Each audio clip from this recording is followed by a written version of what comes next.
Batik Trusmi. Nama batik Trusmi menurut pemiliknya yang bernama Sally Giovanni, yakni mengambil dari nama wilayah setempat, yaitu Trusmi. Trusmi yang berarti terus bersemi, berharap toko akan terus bersemi usahanya.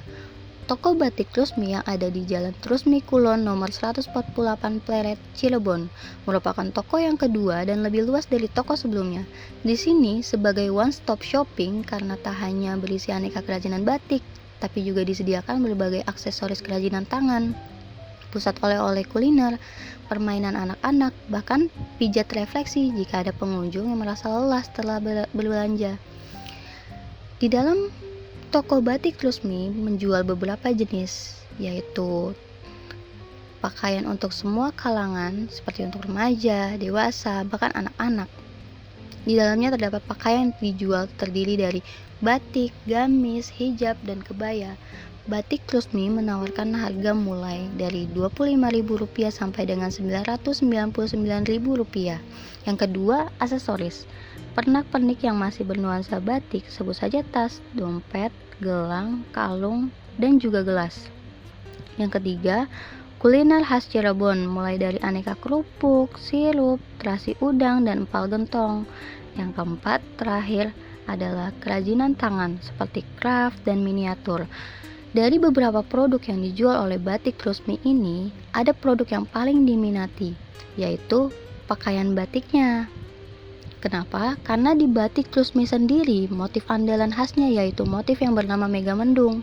Motif yang menyerupai awan dan memiliki warna yang tegas ini terus konsisten ada sebagai corak khas. Bahkan sudah dikenal hingga mancanegara. Bahan yang digunakan pun katun primissima, yaitu kualitas terbaik katun 100%. Yang jika dicuci tidak mengkerut dan benang pun tidak mudah lepas. Berasal dari benang berkualitas halus, kuat, dan tebal.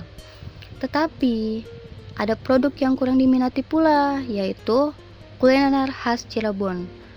Karena banyak pengunjung yang ketika berkunjung di batik Trusmi lebih terfokus pada batik khasnya yang sudah terkenal hingga mancanegara, sehingga banyak dari pengunjung menginginkan oleh-oleh yang dapat digunakan untuk acara resmi agar terlihat lebih mewah dengan batik khas Trusmi yang kualitasnya sudah terjamin.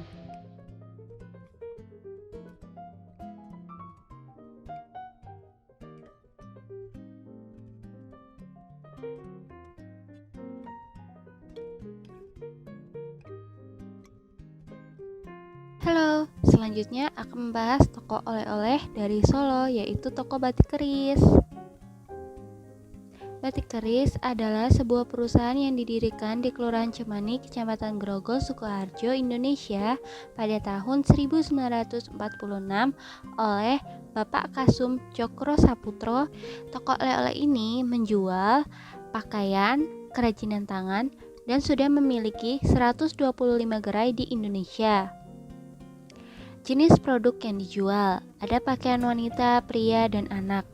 Produk batik keris untuk wanita biasanya terdiri dari dress batik, blus batik, outer, kaftan, rok-rok, serta beberapa produk lainnya. Sedangkan untuk pria terdiri dari kemeja batik, polo shirt batik, kaos batik. Untuk produk anak biasanya ada hem, dress, rok terusan anak. 2. Bahan batik. Kain batik yaitu prima, primissima, mori biru, tayon, georgette, flanel, nilon, sifon, dan sutra. 3. Aksesoris busana. Ada shawl, dasi, topi, tas, dan ikat pinggang.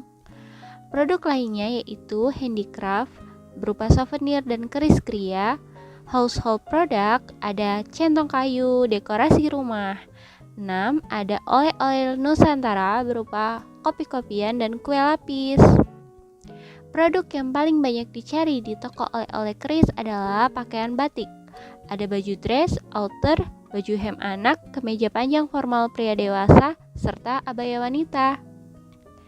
Hal ini dikarenakan kualitas batik keris sangat baik dan bagus. Penggunaan kualitas bahan yang digunakan juga sangat diperhatikan menjadikan produk pakaian yang dijual batik keris terkenal dan banyak diburu oleh pengunjung toko. Tidak diragukan lagi, harga menentukan kualitas. Nah, produk yang kurang diminati yaitu kopi dan aksesoris. Mengapa demikian? Karena toko oleh-oleh batik keris terkenal dengan batiknya.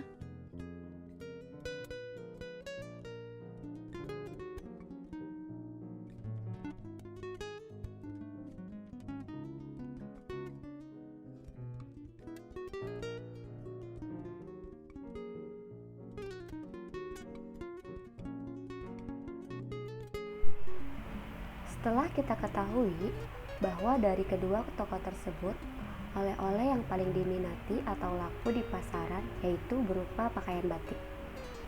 Karena selain bahan yang digunakan bagus, batik juga merupakan ciri khas suatu daerah Nusantara. Maka dari itu, menurut kelompok kami, peluang usaha yang belum ada di toko tersebut dan muncul untuk kita produksi yaitu oleh-oleh berupa sepatu dan sandal yang bernuansa batik. Maka dari itu, kita dapat memproduksi sandal dan sepatu yang bercorak batik. Mengingat setiap laki-laki dan perempuan membutuhkan sepatu dan sandal untuk berjalan sebagai alat pakai sehari-hari. Dari hal tersebut, kita dapat menggunakan salah satu teknik scammer, yaitu kombin, atau mengkombinasikan warna sepatu yang polos dengan diberikan sedikit sentuhan corak batik. Adapun teknik scammer lain yaitu adapt atau menyesuaikan. Kita dapat menggunakan sepatu yang bercorak sama dengan baju, karena pada umumnya wanita selalu mencocokkan penampilannya dari atas sampai ke bawah, sehingga ada peluang besar apabila kita memproduksi sepatu dengan corak yang sama dengan baju. Adapun teknik scammer lain yaitu modif atau modifikasi. Kita dapat memodifikasi sepatu tersebut, misalnya dengan menggunakan tali sepatu yang umumnya hanya berwarna polos menjadi tali sepatu yang terbuat dari kain batik, sehingga memberikan suasana baru bagi pencinta batik. Teknik keempat dari scammer yaitu put to order use atau kegunaannya. Sepatu yang kita produksi dapat digunakan untuk acara formal maupun non-formal, sehingga produk ini bukan merupakan produk musiman yang hanya akan laku di pasaran pada waktu tertentu saja. Adapun potensi pasar yang ada adalah tidak dipungkiri bahwa setiap orang memerlukan alat untuk berjalan.